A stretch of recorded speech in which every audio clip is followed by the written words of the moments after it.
Buenos días, buenas tardes, buenas noches, estimados participantes inscritos al curso Taller de Lectura Crítica CAJASLUP, organizado por el Comité Permanente de Publicaciones Científicas OCIMEP 2021. El día de hoy tengo el agrado de presentarles al universitario Pedro Guerra Gancheri. Él es estudiante de séptimo año de Medicina Humana de la Universidad Nacional Mayor de San Marcos, miembro senior de la Sociedad Científica de San Fernando, director internacional CPD 2020-2021.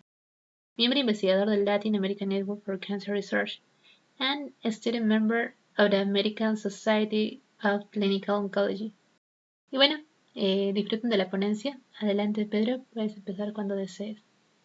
Hola, ¿qué tal? Buenas noches con todos. Mi nombre es Pedro Guerra y hoy día vamos a hablar un tema muy interesante. Voy a comenzar a compartir mi pantalla para que pueda ser visible la presentación del día de hoy. Y pues nada, buenas noches nuevamente, buenos días, buenas noches, buenas tardes en el momento que lo puedan estar viendo.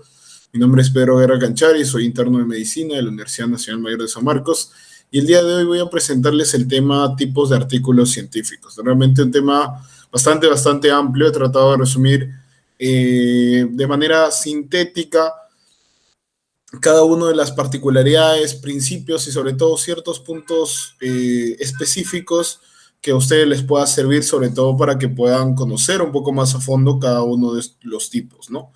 Dentro de lo que vamos a ver el día de hoy, pues vamos a ver las generalidades, los tipos de publicaciones, las publicaciones primarias, secundarias, otras publicaciones, conclusiones y al final pues las referencias en caso quieran replicar o buscar también la información con la que estamos trabajando el día de hoy, ¿no? Entonces, lo primero que nosotros tenemos que hablar, pues dentro de este aspecto de artículo científico, es en sí el artículo científico o como muchas veces se logra denominar, pues publicación científica, ¿no? Esta publicación científica justamente lo define la Real Academia, el hecho de publicar, pues difundir por medio de imprenta u otro procedimiento, un escrito, una estampa, etcétera, etcétera, etcétera. En el ámbito que, digamos, pueda ser científico, va a orientar, digamos, a toda esta parte de ciencias que nosotros desarrollamos y puede variar de distintos aspectos, ¿no?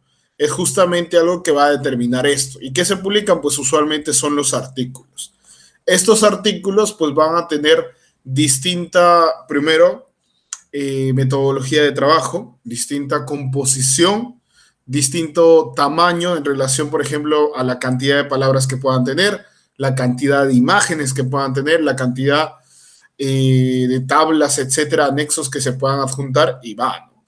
Usualmente estas publicaciones resaltan un manuscrito que pueda ser netamente una información propia que recién se haya formulado, puede ser un cúmulo de investigaciones previas que se resumen en una sola y usualmente la particularidad y un punto esencial que van a tener la mayoría de veces, pues que van a ser documentos variables en extensión.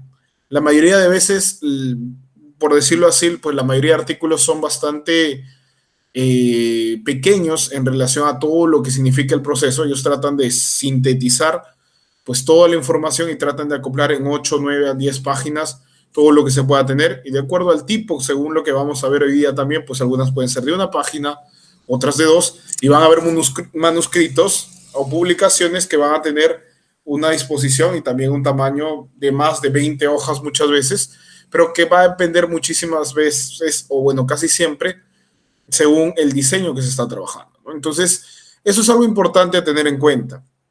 Y algo que les iba comentando para ir adelantando, existen muchísimas clasificaciones que se pueden dar a los artículos. Nosotros vamos a verlo desde un punto de vista bastante práctico, bastante, entre comillas, real con lo que ustedes se van a topar y con lo que ustedes van a buscar, promover, realizar, etcétera, etcétera, para cada uno de ustedes en base a, no sé, a su producción científica o con lo que ustedes van a leer. Entonces, hay una forma de clasificar a las publicaciones que, bueno, van a encontrar distintas, como les digo, pero que quería traerles el día de hoy, pues es la publicación primaria y la publicación secundaria, ¿no? Que por ahí pues, ustedes van a escuchar que es una publicación primaria, una publicación secundaria, un tipo de artículo primario, secundario, etcétera, etcétera. Usualmente, la publicación primaria se refiere a los resultados originales de una investigación. Y ustedes me dirán, ¿no, Pedro? Pero si es original, pues, ¿qué me quiere decir con esto? O sea, ¿pueden haber artículos que no sean originales, entre comillas, que sean plagio? No. A lo que voy no es eso, y el concepto a veces se puede tergiversar un poco, pero lo que denota esta parte del hecho de ser primario justamente es que los investigadores, el equipo de investigación, va a elaborar y va a construir esta información en base a una información nueva. Para poner un ejemplo bastante práctico, si yo, por ejemplo, quiero recolectar y ver, por ejemplo, la data en el Instituto Nacional del Niño acerca de todos los niños con ITU en el lapso de tiempo del 2020, imaginemos. Entonces, mi persona y el equipo que quiera desarrollar esto, pues vamos a tener que recolectar la información de las historias clínicas, obviamente presentando un protocolo aprobado por el Comité de Ética, empezar la recolección y después poder analizar estos datos y presentar los resultados, ¿no? Entonces, es algo que previamente esta data solo tú la podías encontrar si es que estabas o pertenecías al Hospital del Niño, si es que ingresabas a la sección de archivo y podías tener acceso. Pero lo que se trata justamente con estas publicaciones originales es poder mostrar ello. Y esto puede ser no solo con historias clínicas, ¿no? Puede ser, por ejemplo, encuestas en las universidades y demás, ¿no? O sea, existen muchísimas fuentes donde uno puede recolectar toda esta información. Pero es novedosa por el hecho de que no es viable o no es accesible muchas veces para la mayoría o todas las personas. Mientras que una publicación secundaria a lo que va o lo que denota es que sintetiza información disponible. Quiere decir, por ejemplo, yo quiero ver de todos los artículos que se han publicado en los últimos 20 años, en conclusión, en resumen, ¿qué significaría esto? Y ahí vienen las famosas revisiones sistemáticas. Una revisión sistemática usualmente es sintetizar la información de diversos artículos, ¿no? Pueden ser artículos originales, pueden ser ensayos clínicos, una mezcla de distintos diseños, etcétera, etcétera, ¿no? Pero lo que va a tratar de notar justamente es eso, ¿no? Tratar de sintetizar, agrupar, etcétera, etcétera. Y no solo artículos, también pueden ser bases de datos, pero abiertas. Uno quiere trabajar, por ejemplo, con las bases del INEI y uno puede ingresar simplemente a la página web, ver toda la base y lo que uno hace o con el equipo de investigación es sintetizar la información, analizar esta información de algo que ya está disponible para todos, ¿no? Entonces, de manera de ejemplificarlo, yo creo que es la mejor manera de entenderlo. No es necesario que uno, digamos, tajantemente lo sepa, no es que siempre te van a preguntar, pero es un término usual que lo van a ver, que lo van a escuchar y que por ahí es importante saber diferenciarlo.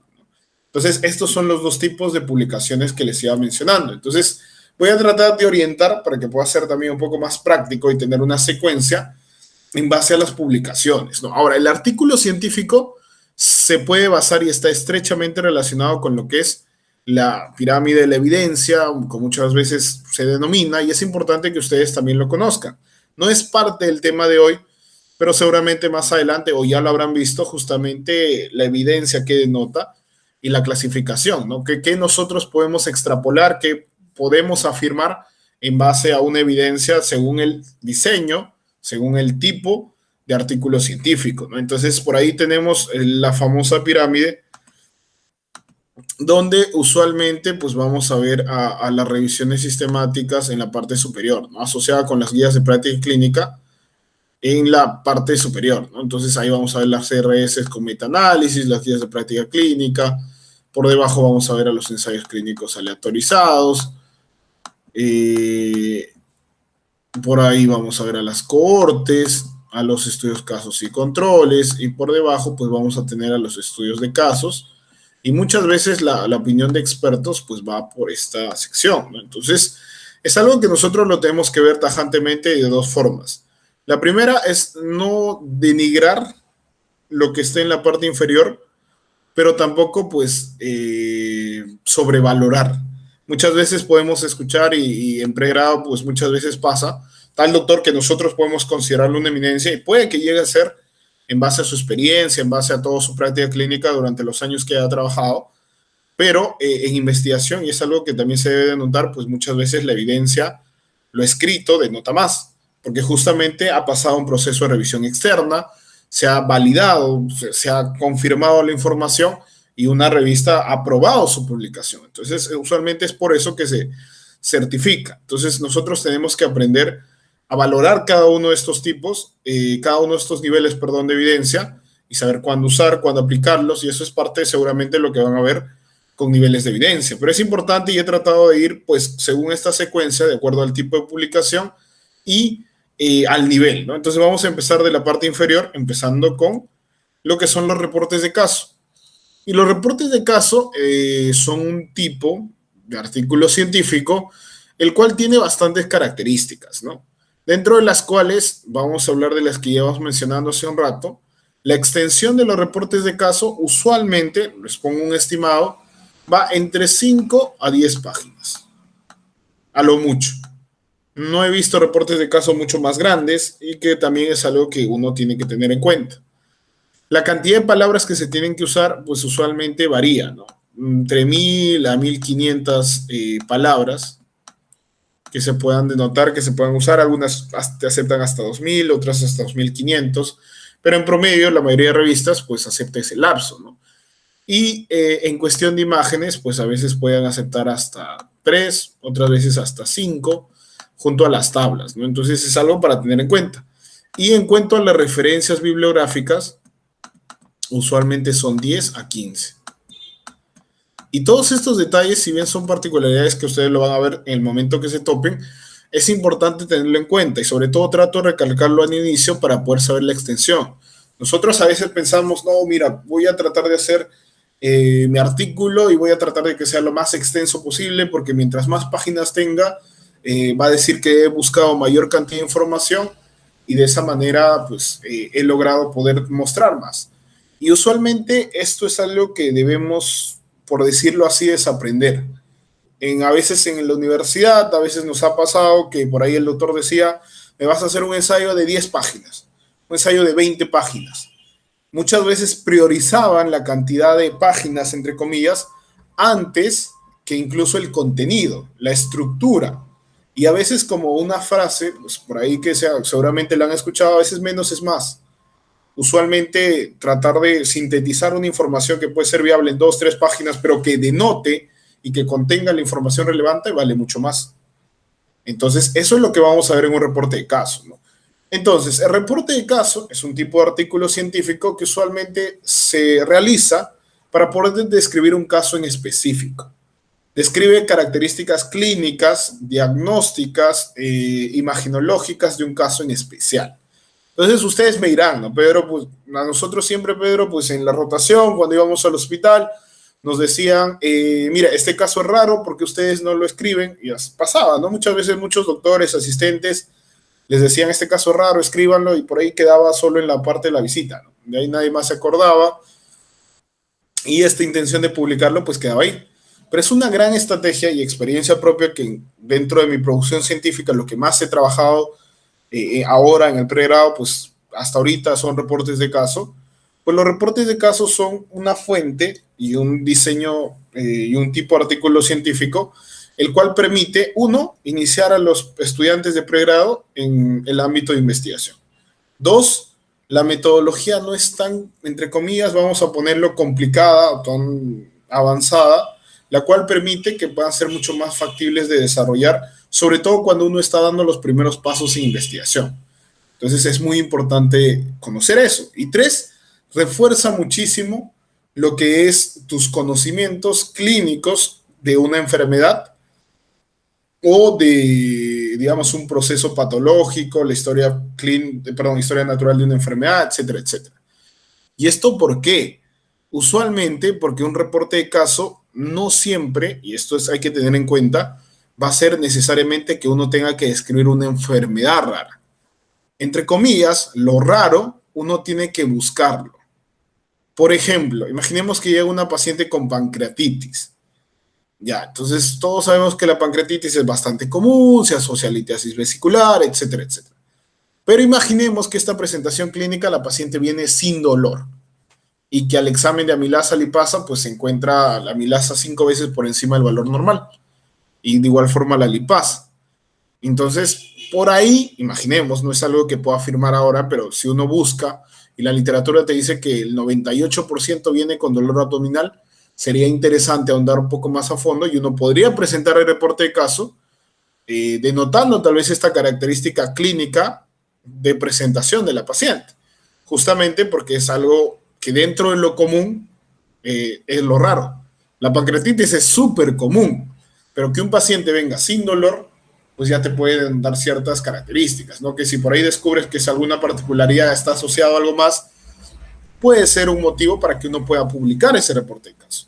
De igual forma, por ejemplo, en el método diagnóstico, uno puede saber que en nuestra realidad, sobre todo peruana, pues justamente a veces nosotros no tenemos todo lo gold estándar. Uno agarra, lee las guías de práctica clínica americanas, se lee el up-to-date, etcétera, etcétera, pero no tenemos acceso muchas veces a estas fuentes. Y por ahí puede surgir, existen muchísimas, sobre todo en microbiología, parásito, que yo me acuerde más, técnicas, procedimientos que han sido peruanos y que se han innovado acá. Entonces, es importante saber eso. Por ahí se diagnostica una enfermedad con este método y uno puede plantear eso. Puede plantear, digamos, que se describió, obviamente, y acá ya esto me estoy adelantando un poco, pero es importante que sepan, no quiere decir que con el método que tú has logrado desarrollar, sí o sí todos en adelante tienen que usar tu método. No, sino que tú estás mostrando un nuevo resultado en base a un paciente, de lo que se ha podido lograr. Esto ya en adelante puede servir para que se realice mayor cantidad de pacientes, se pueda hacer un seguimiento adecuado, etcétera, etcétera, pero es el primer paso, ¿no? Entonces uno puede hacerlo igual con la terapéutica. Si bien, entre comillas, probar, digamos, algún medicamento está mal, por ahí en algún momento, sobre todo, por ejemplo, en la parte oncológica, las guías son bastante variables. Digamos, al menos en el campo que más estoy interesado, que más he podido desarrollar, pues siempre hay mucha discrepancia, sobre todo en ciertos tumores que pueden ser bastante raros o en ciertos tumores que en un estadio bastante incierto, ¿no? Bastante avanzado, que puede generar discrepancias según una guía, otra guía. Y que por ahí uno puede denotar la experiencia en base a un tratamiento según un esquema. Y a veces, lamentablemente, bueno, no lamentablemente, pero sí sucede, se va a dar cuenta que en muchas prácticas clínicas, incluso a veces pues se trata con dosis que no son las establecidas y que a veces han sido parte de la práctica clínica. Y si bien muchos doctores pueden afirmar que han sido correctas, pues uno tiene que tal vez denotar, escribir eso y mostrar, ¿no? De tal manera que se pueda discrepar, se pueda ver y la comunidad científica también conozca eso. De tal manera que uno puede tener. Usualmente los reportes de caso hoy en día se asocian a revisiones narrativas y sistemáticas. ¿Y con esto qué me refiero, Pedro? Usualmente uno puede comentar este reporte de caso sobre esta pancreatitis que viene sin dolor, pero que si tú ves la literatura, 10 pacientes en el mundo han presentado lo mismo. Entonces uno puede elaborar su tablita, hacer una revisión y poner caso 1, caso 2, caso 3, 9, el caso 10 en Perú, tal, tal. De tal manera que ya has hecho una revisión narrativa y tienes todo el contexto, que has encontrado 9 artículos previos, 9 casos previos y que tu caso es el 10º.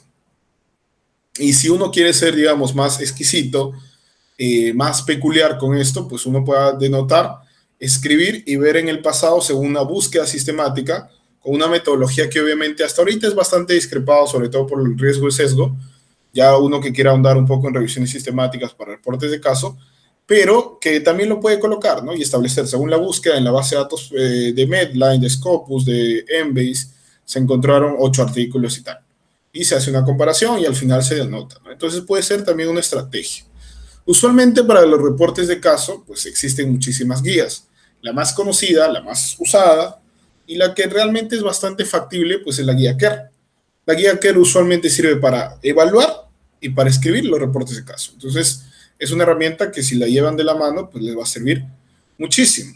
En la experiencia, por ejemplo, en este caso, pues el carcinoma mioepitelial fue un carcinoma, por decirlo así, que tenía, bueno, este caso reporte tenía varias cualidades, ¿no? La primera era que era la presentación anátomo-patológica en la localización era infrecuente. Primero, este tumor es usual en glándula salival, bueno, dentro del usual, ¿no? Se presenta en un 0.2% de los tumores de glándula salival y que se presentó en vejiga.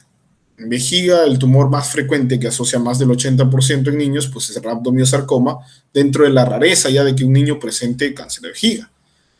Y en este paciente, pues se tenía una ubicación rara de un tumor en niños, se tenía una presentación anatomopatológica distinta y un esquema de tratamiento variable, ya que no había habido, digamos, esquemas previos. Entonces, Es por eso que fueron los criterios que se usaron para poder trabajar. Por ejemplo, acá algunos compañeros desarrollaron un reporte de caso con revisión de la literatura, ¿no? Por ejemplo, acá buscaban tuberculomas múltiples en personas inmunocompetentes. Reportaron el caso que ellos tenían y vieron en la literatura cuántos casos previamente también se habían reportado. Y otros compañeros, pues que por ejemplo hicieron un reporte de caso y una revisión sistemática, buscaron en bases de datos que los pacientes que habían presentado la famosa DRES inducida por fenitoína, ¿no? En toda la literatura, en 3 distintas bases de datos, etcétera, etcétera, y que se pudo encontrar al respecto, ¿no? Y por ejemplo acá en técnicas de diagnóstico, este reporte de caso que se puede escribir, usualmente tenía la particularidad de que era un mapeo genético que para esta inmunodeficiencia no era algo usual que se realiza dentro del contexto, pero que denotaba justamente esa intención, ¿no? De que a futuro pues, pueda servir hacer el marcaje y poder usarse, ¿no? Entonces, siguiendo esta escala de evidencia, pues ya no solo va a ser un caso. ¿Qué pasa si es que tenemos 2, 3, 4, 5, 6, 7, hasta 10 casos? Y hasta ahora no hay un punto de corte que defina bien a la serie de casos, ¿no? Algunos dicen que puede ser 3, otros van a decir que pueden ser más de 4 y puede ser variable. ¿Y esto que genera? Que usualmente también exista bastante discrepancia. Muchas revistas no tienen un estándar y no tienen, digamos, un ítem, tipo de publicación, serie de casos. A veces es complicado. Eso es lo más complicado de las series de casos, que cuando uno quiere ya submitir a la revista, cuando tú buscas en el perfil de la revista, no vas a encontrar dónde dice serie de casos, porque dice reporte de caso, reportes cortos, artículos originales, y te quedas como que, ¿y ahora qué pasó? Entonces es algo que uno tiene que tener bastante en cuenta. Entonces eso usualmente uno puede mandar un correo a la revista, ver en los artículos previos donde se han considerado las series de caso y manejarlo, ¿no? No existe, digamos, como bien les comentaba acá, pues una guía, digamos, directa, como la guía que era en reportes de caso. Existe una guía para cirugía, por ahí si a alguno le gusta la parte de cirugía, que se llama la guía Process, que usualmente tiene toda la estructura y la temática que se debe desarrollar para poder sacar adelante una serie de casos en el ámbito quirúrgico, ¿no? Y en la experiencia, pues se pudo trabajar también una serie de casos en la cual se evaluaba un procedimiento quirúrgico que se llama hemipelvectomía interna en pacientes con tumores pélvicos.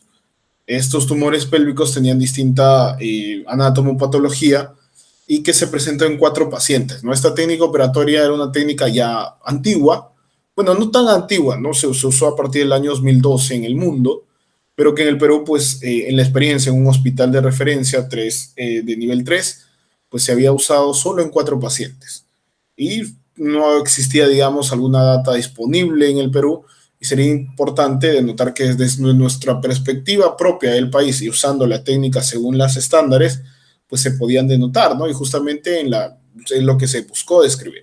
Estos 4 pacientes, poder ver el tipo de hemipelvectomía que se desarrolló, la sobrevida global libre de enfermedad y de libre recurrencia en los pacientes que habían estado, que probablemente, no solo esto, ¿no? Por ejemplo, este fue un trabajo que se desarrolló con un doctor de traumatología cuando hacíamos la rotación de traumato, que nos comentaba pues durante la clase, ¿no? Y nos pareció bastante interesante en el equipo de trabajo, y dijimos, ¿no? ¿Por qué no escribimos al respecto? ¿Por qué no sintetizamos toda la información y denotamos, ¿no? Para que así, pues no solo quede en la clase, no solo quede como que los estudiantes de esa clase denotan y han visto que esta técnica sirve, ¿no? Sino que las personas que lean el artículo, pues también se encuentra que en el Perú se ha usado, y esperemos que, sobre todo la intención, ¿no? Una de las intenciones primarias era que más personas en nuestro país, más cirujanos, más traumatólogos, pues puedan conocer y tal vez aplicar esta técnica que no es tan antigua, pero es una técnica que puede apoyar muchísimo a los pacientes, ¿no? Entonces se puede denotar. Como les digo, lo más difícil que tiene la serie de casos es encontrar este ítem dentro dentro de las revistas. Las revistas a veces no te colocan, entonces uno tiene que preguntar, ahondar más, ver los reportes previos y de esa manera saber cómo lo vas a enviar y si te pueden aceptar también o no. Ya dentro de lo más común, ya subiendo los escalones, pues ya entramos con los artículos originales, ¿no? Los artículos originales, lo que más conocemos, lo que toda revista, casi todas podría decir, acepta. Si tú tienes un reporte de caso, puedes tener la mala suerte de que estás emocionado, quieres mandarlo a otra revista y tal revista de alto impacto te dice, nosotros no aceptamos reportes de caso. Y suele pasar ya por algunas explicaciones, sobre todo que tengan que ver con las citaciones, etcétera, etcétera, que no es parte de la ponencia y sobre todo para no confundirlos, pero si alguno quiere ahondar más, ¿no? Porque las Q1 no aceptan, digamos, reportes de caso o series de caso. Pero con un artículo original, la mayoría de veces uno no tiene pérdida. ¿Por qué? Porque usualmente este tipo de investigación primaria busca y denota información, como les iba diciendo, totalmente original, ¿no? Algo que uno no lo vería si es que no estaría. Imaginemos que uno saca el ejemplo de la ITU en pacientes del Hospital del Niño. Y médicos que están en Ecuador, pues quieren comparar y ver la realidad en su hospital pediátrico con la realidad peruana. Y ellos no podrían saber si es que nadie escribe al respecto en base a las historias clínicas, porque que ellos vengan, que revisen ellos mismos las historias, pues sería imposible o bueno, difícil de lograr, ¿no? Entonces es por eso que los artículos originales pues también brindan esa investigación. Y a veces esta investigación no solo tiene que ser local, sino que uno puede denotar, encontrar información, digamos, que sea general, nacional, mundial, y que realmente pues también aporte. El esquema usual que uno tiene que recordar es este famoso IMRD, ¿no? Que es usualmente preguntado en exámenes, etcétera, etcétera, donde uno tiene la introducción, los métodos, los resultados y la discusión, ¿no? Que en pocas palabras, pues la introducción sirve para contextualizar la idea de investigación. Algo que, en tanto para su reporte de caso, para sus series de caso, artículos originales, una introducción no quiere decir hacer una biografía o un resumen o una monografía de un tema en particular, porque pasa. Muchas veces uno piensa que la introducción pues tiene que ser todo el resumen de una enfermedad. Vas a hablar de COVID-19 dentro del contexto de tu pregunta de investigación y uno se pone a hablar desde cuándo surgió el COVID hasta cuáles son los tratamientos actuales cuando uno simplemente está viendo una parte de eso. Entonces recuerden, menos es más. Entonces, en los métodos uno tiene que saber cómo voy a responder la pregunta, qué es lo que vas a hacer para tú poder contestar la pregunta de investigación que has planteado. En los resultados, fijar qué es lo que uno ha encontrado y en la discusión, pues comparar las semejanzas o diferencias que pueden haber entre tus resultados con resultados previamente ya descritos, las limitaciones de tu estudio y qué recomendaciones finales podría brindar en base a lo que se ha encontrado en este artículo, ¿no? Y dentro de los artículos originales vamos a ver una variedad enorme. Vamos a mencionar solo algunos, sobre todo por temas de tiempo y sobre todo para que no se abrumen, ¿no? Un poco de todo. Los estudios ecológicos son estudios los cuales permiten poder tener un alcance y una perspectiva a nivel poblacional. Acá no vamos a ver como Juanito, como Pedrito, como, no sé, tal persona, sino que vamos a verlo más como que una población.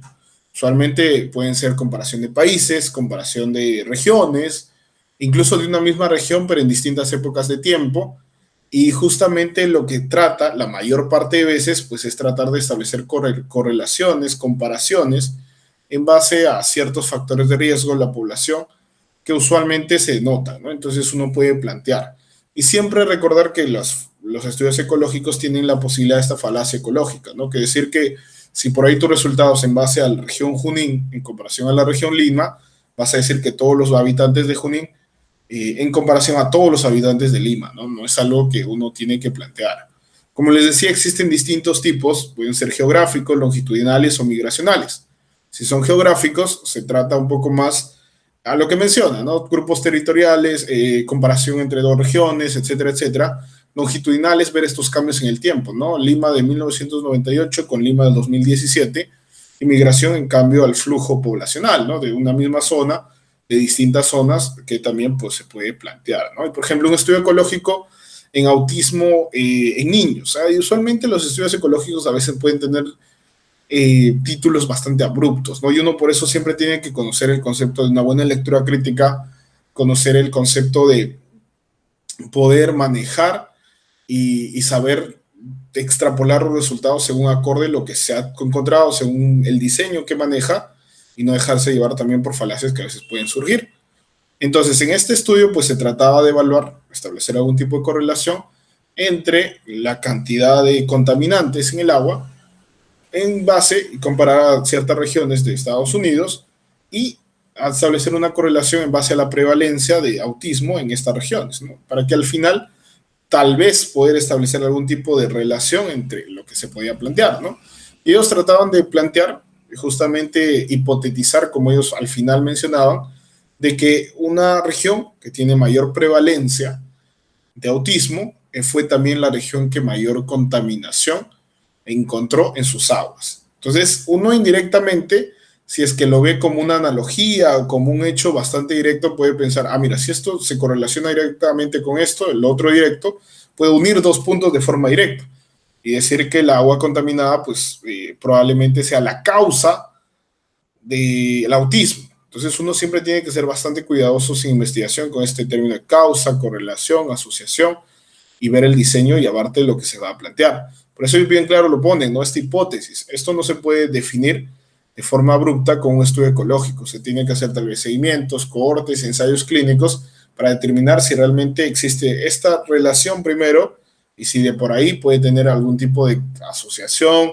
fuerte, muy fuerte, leve, no sé, o tal, ¿no? Lo cual lo veo bastante improbable, ¿no? Por eso es importante que uno sepa.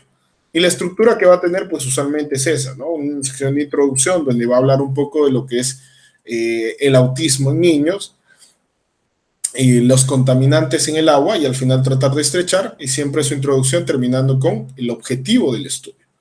En los métodos, cómo ellos han planteado este estudio ecológico, por qué se eligió un estudio ecológico en base y cómo se ha categorizado, qué análisis han planteado, en qué software, etcétera, etcétera, y en los resultados que se pudo encontrar, ¿no? Que usualmente van a ver que los resultados están llenos de tablas en base a eso y las discusiones, ¿no? Que han dicho artículos previos al respecto. Si han sido similares sus resultados, distintos sus resultados, no existen artículos previos, todo eso que se tiene que discutir, ¿no? Y al final las limitaciones y recomendaciones para futuros estudios, ¿no? Otro diseño dentro de los artículos originales bastante común son los estudios transversales. Usualmente estos estudios transversales vienen en base o se asocian mucho a la palabra que es encuestas. Las encuestas, pues probablemente porque uno trata de establecer una medición directa, ¿no? Sobre todo como les pongo los ejemplos ahí, por ejemplo, qué tan grande puede ser una persona a los 20 años, ¿no? Entonces, ¿tú qué vas a hacer?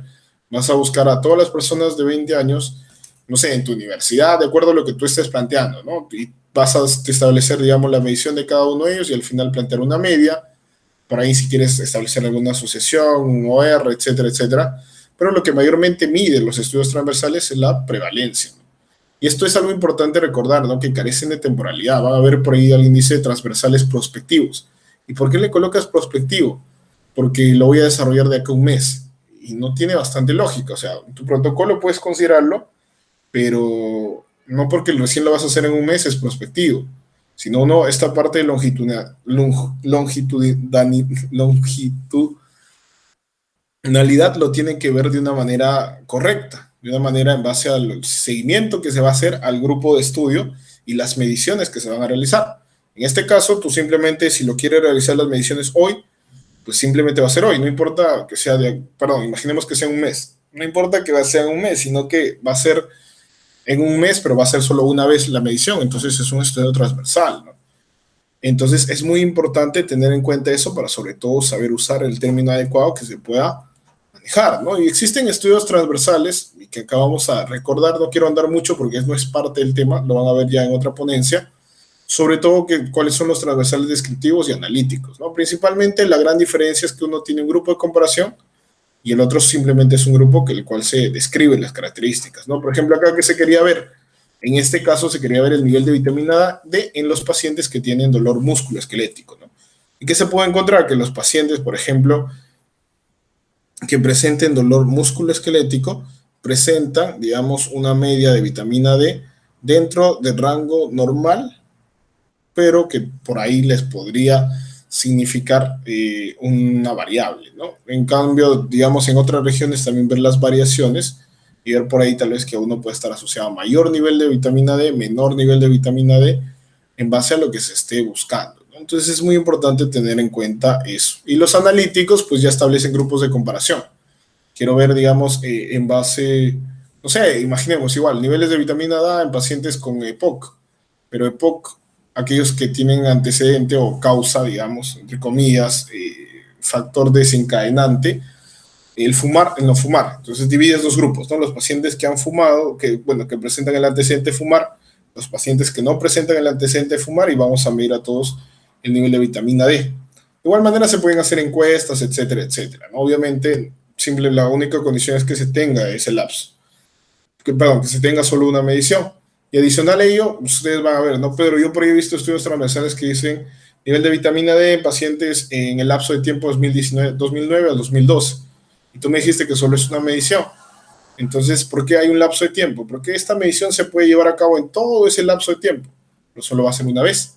No se va a comparar, no se va a diferenciar, no van a haber distintas mediciones para establecer algún tipo de diferencia en el tiempo. Entonces, eso es muy importante tener en cuenta.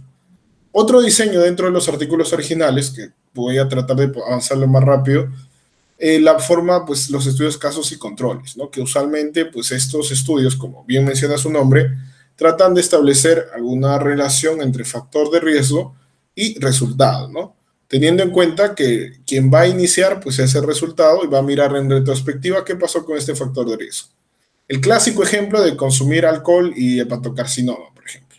Tengo 100 pacientes con hepatocarcinoma y quiero saber si es que de esos 100, cuántos han fumado, por cuánto tiempo, y ver qué relación se puede obtener. Y al final establecer si realmente el fumar es un factor o no, entre comillas, de odds, para poder desencadenar este hepatocarcinoma, ¿no? Usualmente se usan en enfermedades raras, no necesitan una amplia muestra o población, como a diferencia de las cohortes, y justamente es por eso, ¿no? Ya que uno ve desde el resultado. Imaginemos un tumor raro, tumores de regiones blandas, no es algo común que vas a ver, habrán 20, 30, 40 pacientes, y es mejor ver sus factores, digamos, desencadenantes o de riesgo, por llamarlo así, en vez de que uno espere que de acá a 20 años pues pase ese tiempo, porque uno, pueden tener una mortalidad bastante alta, dos, que es difícil seguirlos, y tres, como estudiantes a veces es complicado, ¿no? Entonces es muy importante recordar eso, ¿no? Y acá, por ejemplo, un estudio clásico del año 2006, pues esta asociación que se pudo determinar a fondo ya del cáncer orofaringio en relación al virus del papiloma humano, ¿no? Donde se tenía una comparación en base a un hospital entre 100 pacientes que tenían cáncer orofaringio, que son los casos, y 100 pacientes que no tengan cáncer orofaringio, que son los controles, ¿no? Y justamente, ¿cuál es la gran diferencia que existen entre casos y controles?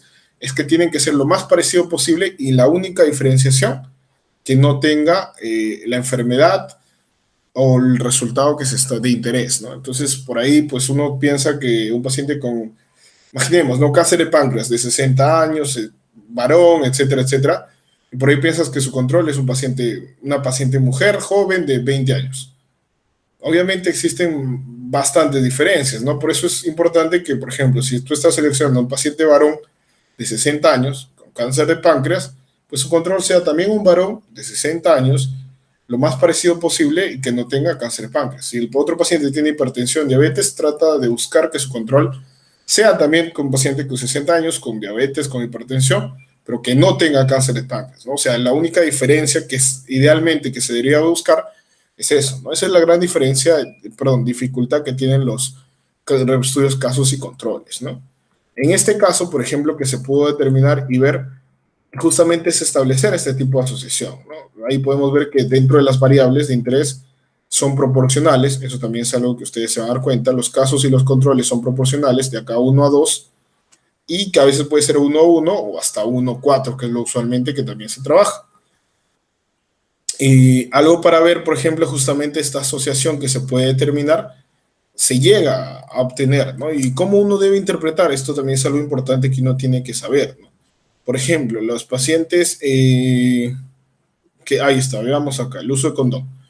Los pacientes que nunca han usado condón presentan 1.1 veces más odds de poder presentar cáncer orofaringio en pacientes, bueno, perdón, a ver, vamos a empezar de nuevo. Pacientes que nunca hayan usado condón y que sean BPH positivo para el serotipo 16 presentan 1.1 veces más odds o probabilidades de presentar cáncer orofaringio en comparación aquellos pacientes que no presenten BPH serotipo 16 positivo y que siempre hayan usado condones, siendo este resultado estadísticamente significativo, ¿no? Y esto lo van a poder interpretar más a fondo y saber sobre todo cuando ustedes vean lo que es medidas de asociación, ¿no? Pero recuerden, es algo que ustedes van a ver y siempre traten de ver cada una de las estructuras, ¿no? La parte de métodos, usualmente para estudios que ya sean más complejos, según vamos subiendo, digamos, esta escala, se van a dar cuenta que son mucho más amplios, que son métodos mucho más complejos. ¿Y cómo es la manera que uno puede aprender, por ejemplo, la metodología de las ideas de investigación que van planteando? Justamente leyendo eso. ¿Quieres plantear un caso y control? Lee un artículo caso y control. No solo uno, ¿no? Obviamente más trata de ver cuál ha sido su metodología, no copiar, obviamente, sino que ver y tratar de adaptar según tu propuesta de investigación y poder trabajar en base a eso, ¿no? De tal manera que puede ser bastante factible también y saber interpretarlo, que justamente es eso. Y las cohortes son muy parecidos a los estudios casos y controles, solo que desde una perspectiva diferente, de factor de riesgo a resultado. Al revés, puede ser prospectivo o puede ser retrospectivo. El seguimiento va a ser variable, ¿no? Si uno quiere ver las historias clínicas y cómo han seguido a los pacientes de forma retrospectiva, o si es que quieres empezar hoy y seguirlos hasta de acá a 5 años de forma prospectiva, ¿no? La medida de asociación que se usa es el RR o HR para los estudios sobre vida y usualmente se mide la incidencia, ¿no? A diferencia de los casos y controles, acá no se usan enfermedades raras porque usualmente necesitas una muestra bastante grande porque vas a tener alta cantidad de missing o pérdidas. ¿Por qué? Porque usualmente es un largo periodo de tiempo, no todos los pacientes llegan al final, todos idealmente quisiéramos que si empezaron 100, 100 acaben, pero no se puede, ¿no? Y la guía Stroke, que sirve para estudios observacionales en general, pero que las cortes pues también está mucho más claro, ¿no? Y un claro ejemplo de forma rápida, que por ejemplo vamos a ver un estudio retrospectivo de pacientes con enfermedad renal crónica después de haber sido nefrectomizados por tumores corticales, ¿no? Entonces, usualmente, la introducción, ¿tú qué vas a ver? Imaginando este caso. En la introducción tú vas a hablar un poco sobre la enfermedad renal crónica, pero no todo lo que es la enfermedad renal crónica, los criterios CADIGO, el tratamiento, las condiciones de hemodiálisis, no, sino simplemente ciertas definiciones puntuales y tratar de asociar con qué, con lo que son tumores corticales, ¿no? De esa manera presentas al segundo, entre comillas, variable o tema que vas a tratar y en base ya después de haberlo presentado a los tumores corticales asociados con esta enfermedad renal crónica, ver el tratamiento, ¿no? Que va en relación con las nefrectomías, que pueden ser parciales o radicales. Y al final plantear el objetivo, que en este caso sería diferenciar y ver si es que una nefrectomía parcial o total tiene un mejor pronóstico, entre comillas, o efecto a 5 años, a 10 años, en base a desarrollar o no desarrollar enfermedad renal crónica, ¿no? Es una corte retrospectiva, entonces ya uno va pensando que va a ser historias clínicas de seguro de 1996 hasta 2020, o al revés, ¿no? Que podría ser del 2000 al 2020, pero va a ser en pasado, pero que ha existido un seguimiento. Los métodos, cómo esto se ha concebido, cómo esto se ha planteado. Primero, el diseño. Siempre, pues, la parte del diseño va ahí. El segundo, las condiciones de la población y la muestra, ¿no? En qué país se ha desarrollado, en qué hospital se ha desarrollado, cuántos pacientes han participado, todos han participado, se ha seleccionado una muestra, qué tipo de muestra ha sido en base a eso. Y luego puede venir, digamos, la sección de los criterios de selección, criterios de inclusión, de exclusión de los pacientes en base a ello, ¿no? Y después, pues, viene la sección de variables. Las variables, pues, cómo se han definido, que digamos, la filtración de glomerular en cuanto se ha medido, en cuanto se ha especificado, según qué criterios, y a veces cuando, por ejemplo, son mediciones, por ejemplo, el diagnóstico de COVID se está planteando como prueba rápida, como prueba antigénica, ambas, prueba molecular, no sé, de acuerdo a lo que uno lo esté viendo. Entonces eso tiene que estar bastante claro. Y después plantear pues, cuál va a ser tu plan de análisis, ¿no? ¿Cuál va a ser la estrategia de análisis que tú vas a usar? ¿Qué tipo de análisis vas a hacer? ¿Análisis univariado, bivariado, multivariado? ¿Usando qué? ¿Qué tipo de regresión? Etcétera, etcétera, para poder plasmarse de esa manera. Y finalmente el software que tú vas a usar, para luego culminar esta sección de métodos especificando cuál ha sido el comité de ética que ha aprobado tu trabajo, tu protocolo, para que tú puedas llevar a cabo. Entonces, esta estructura de métodos también es algo que ustedes en una clase de redacción lo van a ver más a fondo, pero es importante que lo sepan, que traten de siempre observar los artículos y ver ellos, ¿no? Y después, pues, para poder observar lo que serían los resultados, que como les digo, pues la gran ventaja que tienen son que las gráficas usualmente a veces sirven más que 1000 palabras, pero que siempre es importante que uno lea, porque no todo lo que está en la gráfica es todo el resultado. A veces hay ciertos datos que se escriben y no se muestran en gráfica. Entonces, es importante, ¿no? Y por ejemplo, acá que nos dice, en un tiempo, después de la cirugía, imaginemos que esta es una tabla de Kaplan-Meier. A los 2 años o a los 4 años, imaginemos a los 4 años. A los 4 años uno establece como si fuera, digamos, clásicamente, en un plano cartesiano, unes las abscisas con las coordenadas y planteas, ¿no? Y miren acá, a los 4 años, el 27% de los pacientes con nefrectomía radical van a estar libres de probabilidad de enfermedad renal crónica. ¿Qué quiere decir? Que aproximadamente el 75% de pacientes que han sido sometidos a una nefrectomía radical en 4 años van a tener enfermedad renal crónica. Pero fíjense, si hacen una nefrectomía parcial, es decir, no sacarle todo el riñón, sino solo una parte, después de 4 años, casi 75 o 77% de los pacientes van a estar libres de enfermedad renal crónica.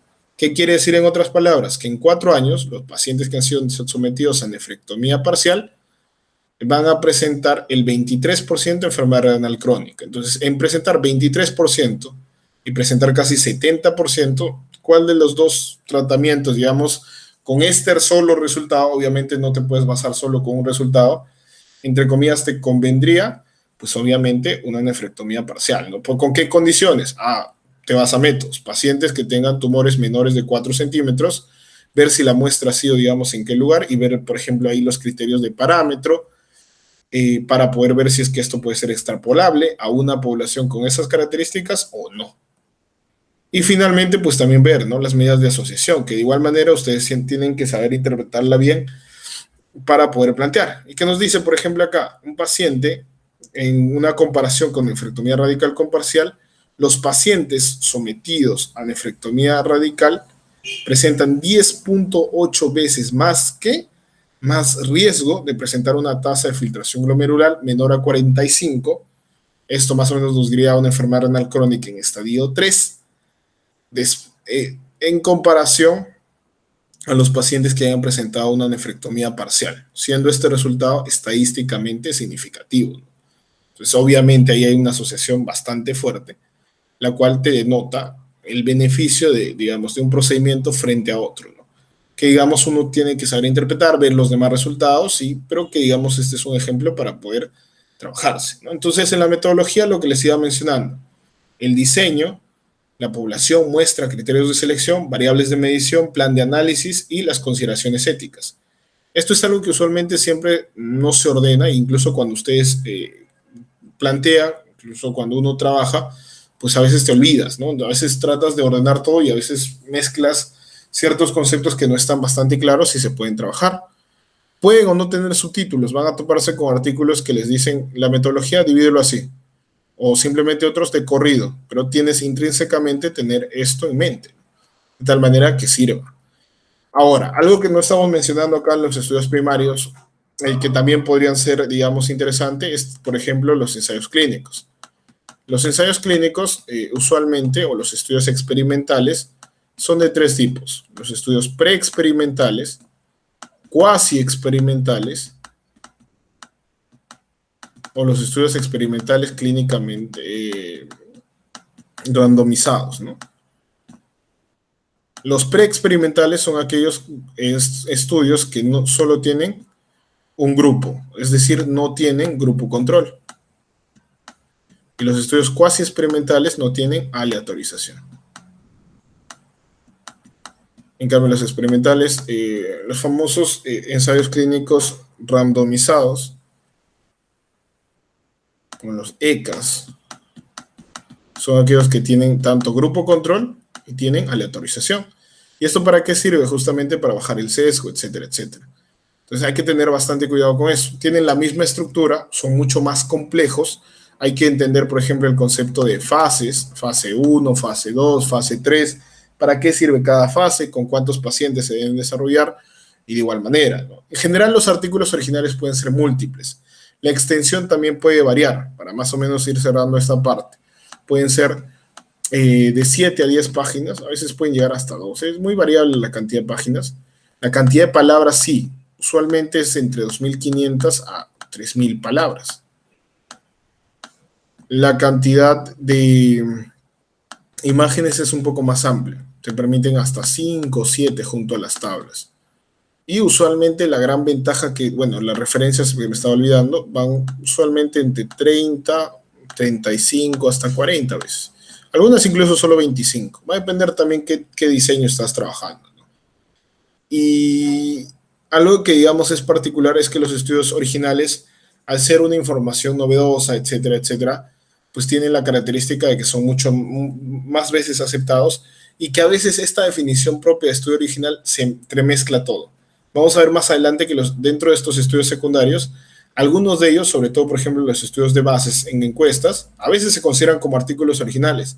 Revisiones sistemáticas a veces se consideran como la sección de estudios originales. Por eso este concepto de estudio original es muy, muy discutido. Van a haber vertientes donde les digan no deben usar este término, otras vertientes que sí. Por eso yo he tratado de dividirlo un poco según el diseño para que no sea tan confuso. Porque si lo metemos todo a un mismo saco, pues puede cambiar mucho. Pero dentro de las características generales, por ejemplo, al momento del envío de la revista, esa es la particularidad, ¿no? 7 a 10 páginas la mayoría de veces, de 2.500 a 3.500 o 4.000 palabras, de 5 a 7 imágenes y tablas, y de 30 a 40 referencias, ¿no? Que a veces pueden ser 25 también algunas, de acuerdo a la revista y al diseño que estás planteando, ¿no? Son mucho más aceptadas, toda revista, por no decir todo, pues casi todas aceptan estudios originales. Obviamente la tasa de rechazo según el nivel de evidencia pues, va a ser más baja. Si tú tienes un ensayo clínico es más probable que te acepten. Obviamente si está bien hecho, tiene todas las condiciones, presenta un nivel de evidencia adecuado, a diferencia de un estudio transversal. Con esto no quiere decir que si tú tienes un estudio transversal no te van a aceptar, no. Sino que la probabilidad que se puede tener, digamos, mencionada antes de que se revise. Entonces eso es muy importante a poder recordar. Entonces, dentro de toda esta clasificación que hemos visto de estudios primarios, pues también existen los estudios secundarios. Estos estudios secundarios que van a ser parcialmente mencionados, a veces son olvidados, porque uno piensa y en la cabeza, bueno, para contarles un poco como anécdota, pues en mi caso, yo cuando entraba recién a este mundo de investigación hace 4 años, pues lo primero que yo conocí fue un estudio de corte, ¿no? Entonces mi cabeza estaba, pero vamos a hacer cortes, entonces yo no sabía que existía una carta al editor, que ahorita la vamos a ver. No sabía que existía un reporte de caso. Entonces, yo en retrospectiva, ¿qué diría? Vamos paso a paso, vamos de a poquito creciendo, ¿no? O sea, primero empiezas con lo básico, entre comillas, básico, elemental, pero vas subiendo. Entonces, es una cadena que te puede servir, ¿no? Entonces, por eso he tratado de ordenarlo también así la exposición. Los estudios secundarios, pues vamos a empezar con las revisiones narrativas, ¿no? Acá sí ustedes tienen que acordarse el up-to-date, acá sí tienen que acordarse su Harrison. Entonces, una revisión narrativa es justamente eso. Tratar de hacer una revisión de la literatura en base a un tema. Tus monografías, todo eso pueden ser revisiones narrativas, ¿no? Por ahí tu doctor te dice, haz una monografía, y haces eso, todavía son malos y te dicen 30 hojas de, no sé, de enfermedad nefritis lúpica. Entonces, uno agarra y tiene que escribir, ¿no? Entonces pasa y usualmente uno tiene que tener en cuenta que estas revisiones narrativas dentro del contexto de investigación, bueno, probablemente un artículo científico, tiene una primera condición que la mayoría de revistas invita a sus escritores para esta sección. Usualmente son expertos en el tema. Incluso hay revistas que así les parezca un poco, digamos, entre comillas, racista, discriminador, dice, no estudiantes ni residentes pueden publicar revisiones narrativas. Otra revista sí, ¿no? Uno tiene que averiguar la revista, por eso ver las condiciones de autoría para ver si es que ellos aceptan o no. Pero algunas revistas sí, ¿no? Usualmente acá sí la extensión de las referencias es bastante alta. Es como un libro, ¿no? Vas a ver entre 40, incluso otras llegan hasta 100. Por ejemplo, léanse las revisiones narrativas de Lancet, tienen 140, 150, 200 referencias, ¿no? Las páginas van a ser variables, depende cuántos gráficos usen, todo pueden ser de 10 a 15 páginas. incluso a veces hasta más, ¿no? ¿Qué más? Vamos a tener en cuenta que todas estas condiciones, pues la cantidad de palabras, mayoría de veces excede las 5.000, ¿no? Depende cómo sea también, cuál sea la revista, etcétera, etcétera, ¿no? En este caso, pues, a experiencia propia, pues, el primer artículo que yo publiqué, pues, fue una revisión narrativa acerca de un tema que eran hemangiomas hepáticos gigantes, ¿no? Entonces, hice una revisión. ¿Y cuál es la clásica estructura de una revisión narrativa? Tal cual te piden exponer, digamos, en la universidad, en el hospital, etcétera, etcétera. Empiezas con tu epidemiología, sigues con la etiología, que a veces es lo más complicado, la fisiopatología, la clínica, el diagnóstico, tanto presuntivo, sindrómico, diferencial y diagnóstico definitivo. Y luego para que plantees el manejo, ¿no? Tanto el plan de trabajo, el tratamiento y finalmente el pronóstico y seguimiento, ¿no? Entonces, digamos, es una estructura clásica. No quiero decir con esto que toda la revisión narrativa siempre tiene que llevar eso, sino que usualmente se trabaja siguiendo esta estructura, ¿no? La estructura clásica que uno la ve de la forma clínica, etcétera, etcétera, que puede servir. Entonces, es algo bastante peculiar que uno tiene que tener en cuenta y que sirve. Entonces, ahí hay que tener bastante consideración esto. ¿Es algo factible que también sirve? Sí, tengo muchos, digamos, amigos en la parte de FELSUSEM de Colombia, sobre todo, que en Colombia se promueve mucho que los estudiantes, en ayuda de sus docentes, hagan revisiones narrativas. Es decir, estás en el curso de cardiología, quieres hablar de antihipertensivos y en conjunto con tu asesor, pues planteas y luego lo envían a publicar. Es una estrategia que ellos usan, digamos, para que el estudiante se correlacione de su primer paso en investigación y pueda publicar. Entonces, también por ahí uno quiere empezar, puede empezar con una revisión narrativa, ¿no? Obviamente, las desventajas que tiene a comparación de una revisión sistemática es que no hay un orden para estas referencias. Tú puedes agarrar y las primeras 100 referencias que encuentres en, no sé, Google Scholar, la vas a colocar, pero no quiere decir que sean las 100 entre comillas mejores o que hayas hecho una búsqueda sistemática, ¿no? Esa es la gran diferencia con lo que viene, ¿no? Es lo que les estaba mencionando, la estructura clásica, definición, etimología, epidemiología, etiopatogénesis, cuadro clínico, exámenes auxiliares, diagnóstico, tratamiento, sobrevida y pronóstico, ¿no? Y a diferencia, ¿cuál es la diferencia con la revisión sistemática? Pues la revisión sistemática ya no está acá. Una revisión narrativa puede llegar incluso a estar al nivel de un reporte de caso, por ahí, ¿no? Porque prácticamente es una recolección de información que no tiene un orden, no tiene una metodología clara de cómo se ha hecho. Entonces, una revisión sistemática dentro de tomar decisiones sirve más para poder uno informarse, capacitarse. Es por eso que cuando ustedes, por ejemplo, usen revisiones narrativas para sus artículos, tengan mucho cuidado, porque una revisión narrativa probablemente cada oración o cada 2 oraciones siempre tiene una referencia. Entonces, si uno incurre en citar algo que tiene una cita, estás haciendo cita de citas. Es por eso que usualmente cuando uno hace un trabajo de investigación vas a citar artículos originales, información novedosa, y tú vas a leer, por ejemplo, los artículos, ¿no? Si no, fácilmente uno entraría up to date y sacarías toda la información de up to date y estás incurriendo en cita y cita.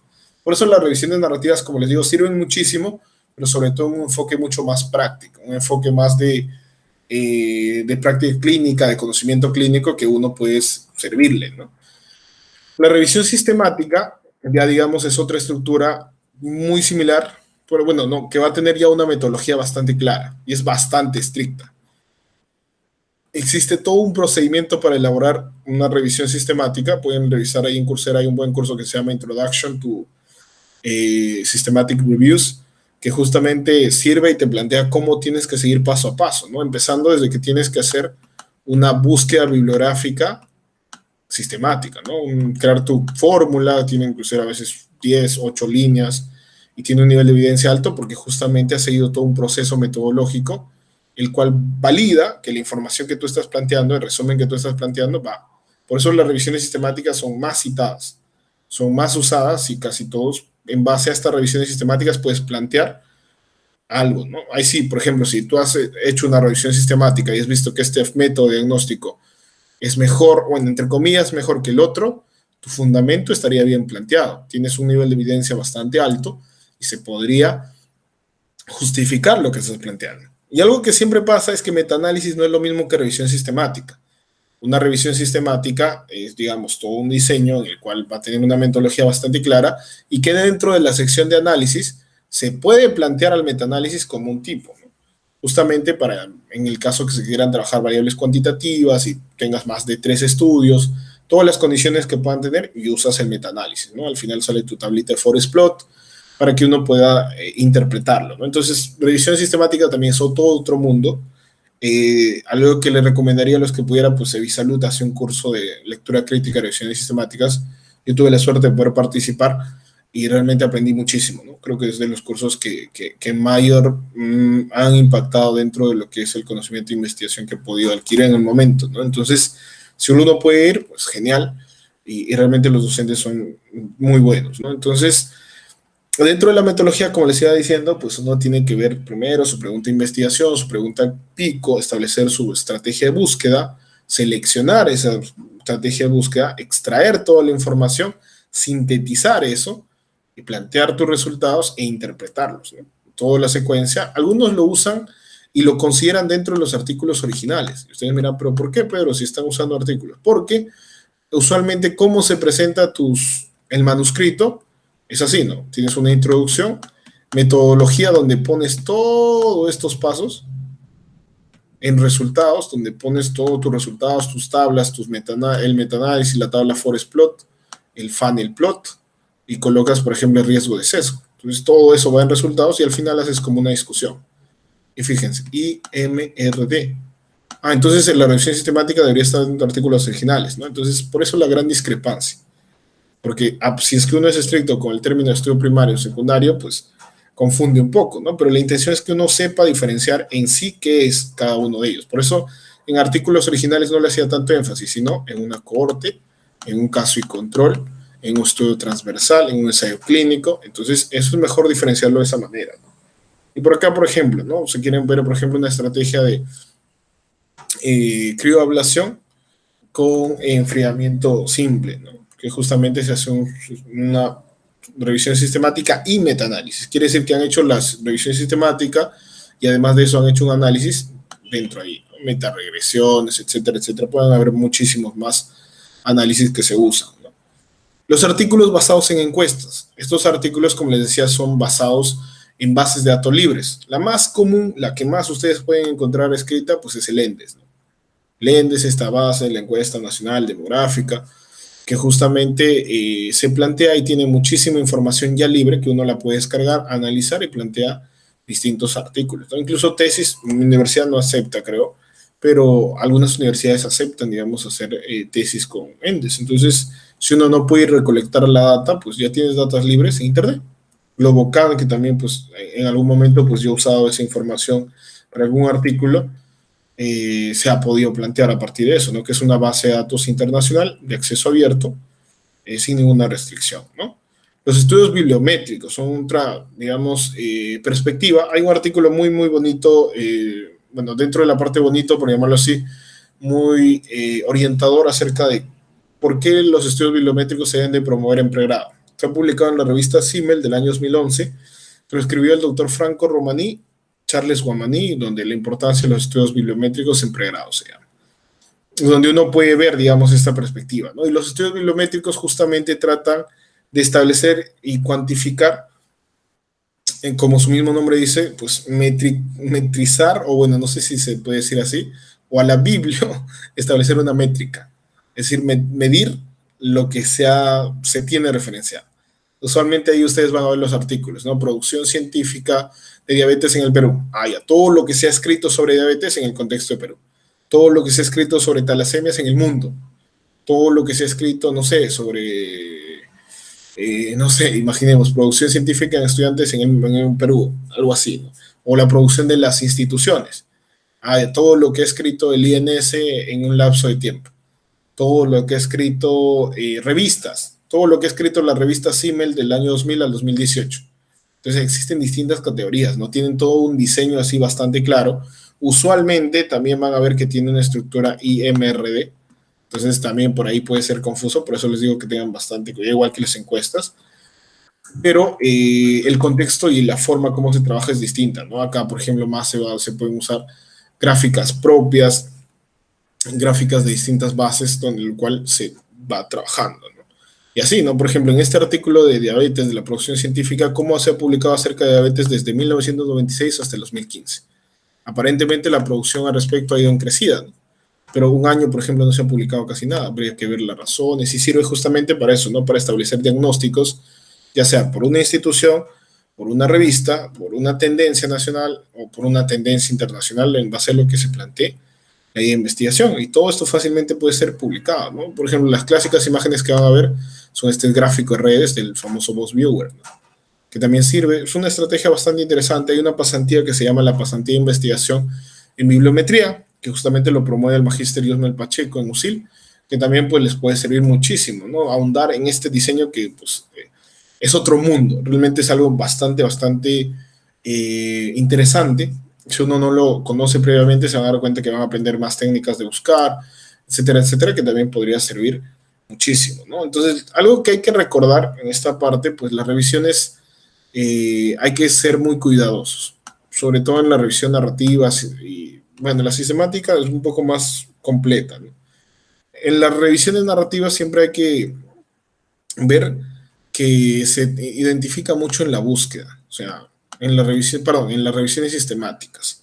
Entonces siempre hay un patrón de búsqueda. A diferencia de todos los demás tipos de artículo, las revisiones sistemáticas tienen una búsqueda clara, ¿no? Incluso algunos ponen toda la fórmula que se ha usado ahí y las revisiones narrativas no. Esa es la gran diferencia que tienen ambos, ¿no? La alta cantidad de referencias. Toda revisión, bueno, no podría decir toda, pero sí la mayoría pasa sus 50 referencias.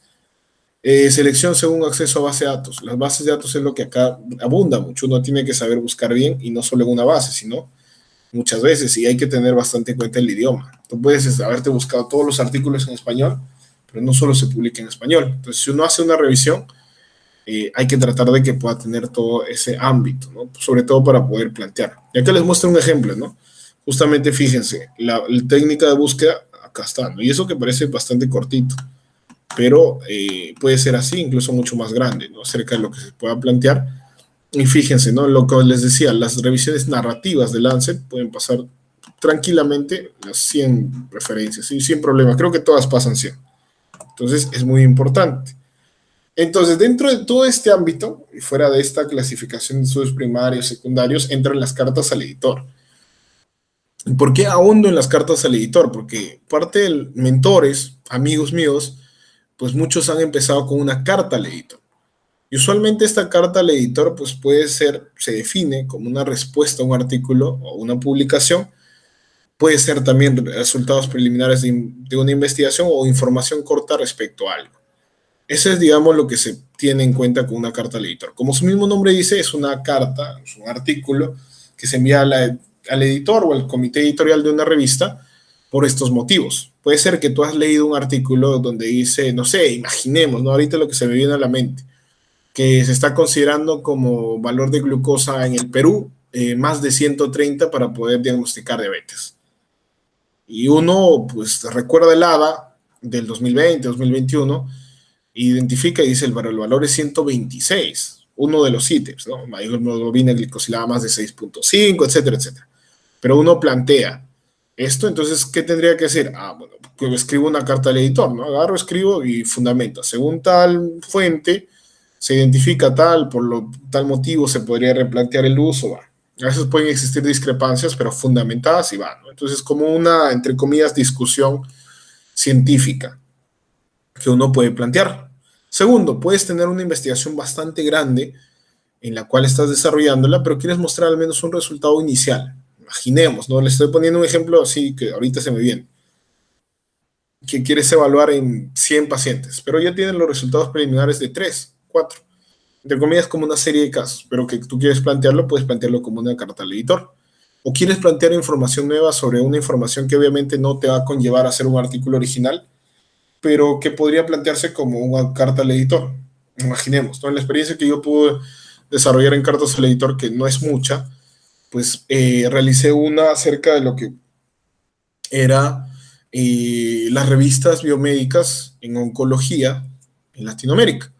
Entonces, si bien uno no las conoce de forma expresada, pues lo que la intención de esta carta fue sistematizar todo esto en una tabla, caracterizar, y pues va, ¿no? Eran unas 13 revistas, ver cuántas están indizadas, solo una de ellas estaba en Scopus, y bueno, cuáles son las características, ¿no? Y al final es expresar, por decirlo así, una perspectiva, obviamente sin mencionar en primera persona, pero la cual justificaría la necesidad de que las sociedades oncológicas en Latinoamérica en general, del Perú, de México, pues puedan tener un mayor empeño, sobre todo por la importancia y el nivel de publicación que oncología aporta, ¿no? Ya que es una de las áreas donde mayor cantidad de producción científica se realiza en el mundo.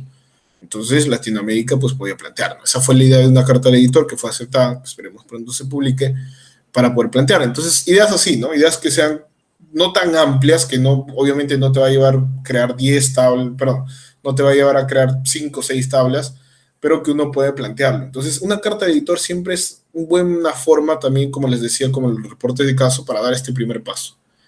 Y es algo con lo que ya para ir cerrando, pues quiero mencionar, y sobre todo para eso, ¿no? Usualmente ha pasado también, uno a veces pues entra a la sociedad, empieza, digamos, ahí y quiere ver resultados, ¿no?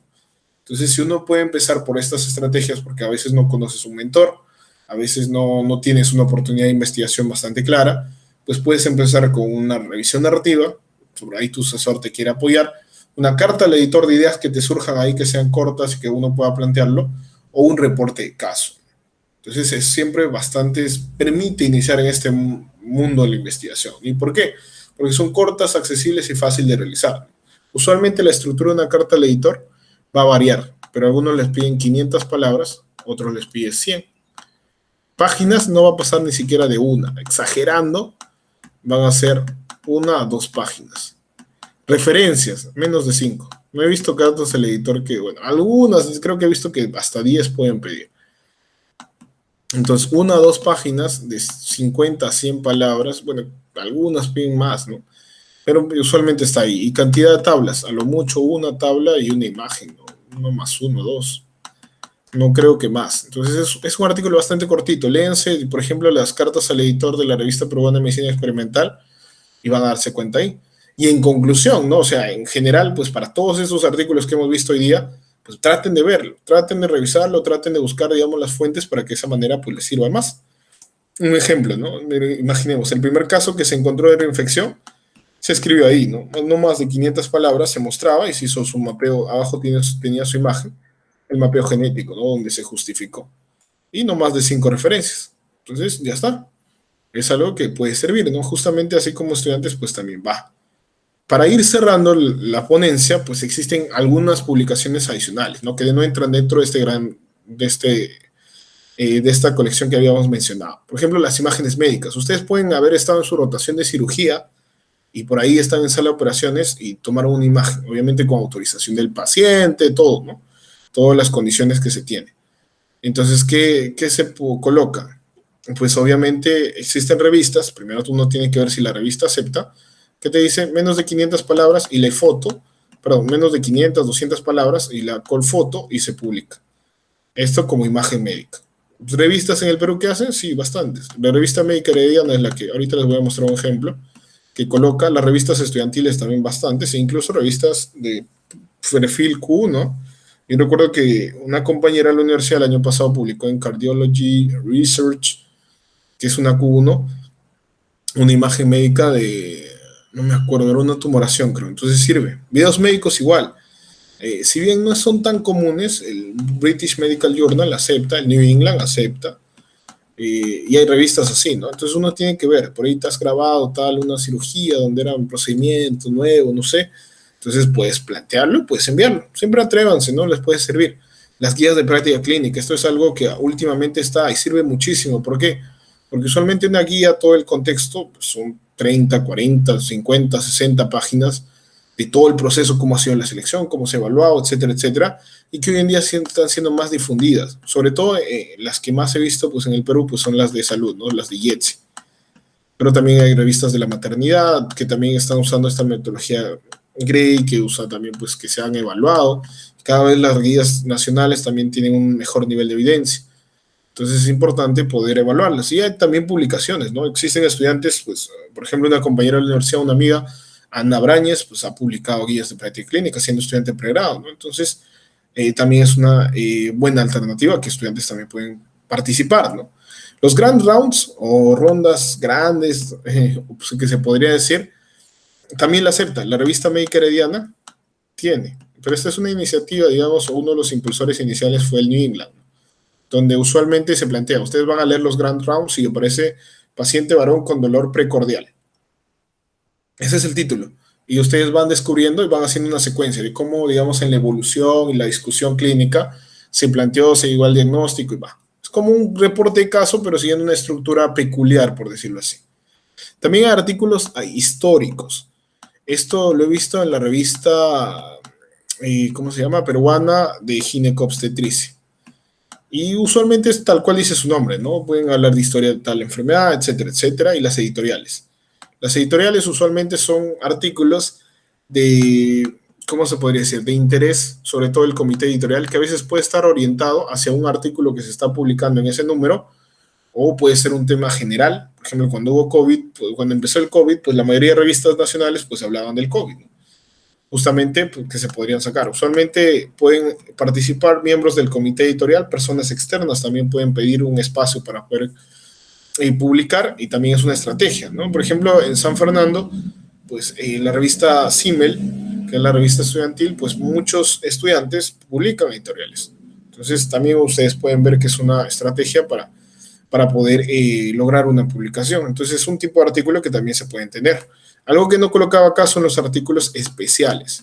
Y esto varía. Algunos le llaman artículo especial a artículos históricos, a revisiones narrativas específicas de un tema, incluso a, ¿cómo se podría decir?, a conferencia. Hay un tipo de artículo que también se llama simposio, donde como que graban y transcriben todo lo que se ha hecho en el simposio para que quede un registro, ¿no? Eso también lo he visto en la revista peruana de ginecobstetricia, que por ahí pueden revisar, ¿no? Entonces son publicaciones que sirven, ¿no? Y acá les pongo, por ejemplo, una imagen médica, el tumor de células gigantes de fémur distal, no más de 100, 200 palabras, y la imagen, ¿no? Abajo también había una imagen, tuve que cortarla para que ustedes puedan observarla. Y acá les decía, ¿no? La revista Médica Herediana, igual manera, no más de 200 palabras, acá abajo solo está su traducción al inglés y la imagen que llama la atención. Y ya tienen el título. De igual forma, las guías de práctica clínica cada vez son más escritas, ¿no? Por ejemplo, acá la guía de la Sociedad Peruana de Cancerología en el manejo de cáncer de mama en el ERP2, y esto está publicado en la revista Anales de la Facultad de Medicina, ¿no? Usualmente, esto sí es algo que van a notar, pues las guías de práctica clínica nacionales, la mayor parte de ellas están publicadas en revistas nacionales. La revista Médica Herediana, revista Anales de la Facultad de Medicina de San Fernando, Acta Médica del Perú, que también ustedes pueden ver, y usualmente es por el contexto, ¿no? Son guías nacionales que tienen un enfoque nacional, pero que también sería interesante a futuro que se puedan ver muchas de esas guías en revistas más grandes, ¿no? Que también pues tienen todo el nivel, porque son revistas donde han pasado todo un proceso de selección, han usado la guía Gray, metodología Gray, perdón, y se han sido evaluados, que también pues con el AGRI, ¿no? Que también pues se evalúa la calidad de estas guías de práctica. Entonces, como conclusiones para esta ponencia, pues la publicación científica mediante artículos científicos es el medio por el cual difunden las investigaciones y pueden tener un alcance nacional, regional o mundial. Los distintos artículos científicos, espero que realmente pues se dan cuenta que son muchísimos. Cuando uno recién empieza investigación no sabe por dónde empezar. A veces el primer artículo con el que te topas, la primera charla con la que te topas, es a veces un poco complicado, pero es importante saber que existen muchas alternativas. Tienes muchas alternativas para iniciar a publicar si te gusta la investigación. Una manera de que, digamos, puedas ver que estás dando fruto a tu esfuerzo y el camino de investigación es lograr una publicación, y tienes muchas estrategias. Tal vez te sirva iniciar con esto, tal vez tengas la suerte de tener un mentor, una oportunidad de investigación y empiezas con un artículo original, genial. Y no es como siempre, pues también he escuchado, no es una carrera, ¿no? No es quién publica más, etcétera, etcétera, sino que uno va a su tiempo, a su ritmo, y también pues siempre hay que ver cuál va a ser el efecto, ¿no? Lo que tú estás publicando, ¿para qué sirve? ¿Cuál es el objetivo de tu trabajo a nivel tanto de relevancia, a nivel social, y todo lo que se puede evaluar, ¿no? Siempre respetando las consideraciones éticas, ¿no? Entonces existen diferentes publicaciones científicas con metodologías variadas, clasificaciones distintas, términos bastante discutibles como un término artículo original, y el aprendizaje de los diseños puede dar aplicando y creando artículos desde el pregrado. La mejor forma que ustedes aprendan todo lo que hemos visto hoy día, pues es lean. Les he dejado por ahí algunas revistas que tienen estos artículos, entonces entren, casi todas, al menos las nacionales son abiertas, ustedes entran, coloquen y vean cómo es la estructura. Ah, mira, de verdad, Pedro me estaba mintiendo, Pedro me decía la verdad. Entonces, para que ustedes puedan certificarse, ver y sobre todo animarse, ¿no? Ah, mira, ¿cómo hizo una carta al editor de este tema? Yo podría plantear de este tema y lo sacas, ¿no? Entonces, esa es la manera. Uno, si es que todavía no está escribiendo, pues leer, ver, aprender de la metodología, de cómo se estructura todo y luego también redactar, ¿no? Que es toda una charla y uno va aprendiendo, diariamente va aprendiendo. Yo no me considero que conozco a fondo cada uno de los diseños, pero en el camino pues he ido viendo este tipo de artículo y como les digo, pues me hubiera gustado conocerlo esto más temprano, ¿no? Y de tal manera pues tal vez ampliar un poco más en la estancia pregrada, ¿no? Entonces, espero realmente que les haya servido, que los haya motivado un poquito más, que les sirva, que les oriente para que puedan ahondar más en estos temas. Y nada, de mi parte eso sería todo. Muchísimas gracias por la invitación. Espero que realmente les sirva. Cualquier duda que pueda haber quedado, cualquier queja, sugerencia, etcétera, etcétera. Estos son mis correos de contacto. Cualquier cosa en la que les pueda servir, ayudar. Bueno, obviamente ahora con el internado es un poco más difícil por cuestiones de tiempo, pero siempre estoy presto para poder compartir algo, ¿no? Entonces, muchísimas gracias. Espero que les sirva muchísimo esta ponencia y hasta otra oportunidad. Cuídense bastante, ustedes y sus familias.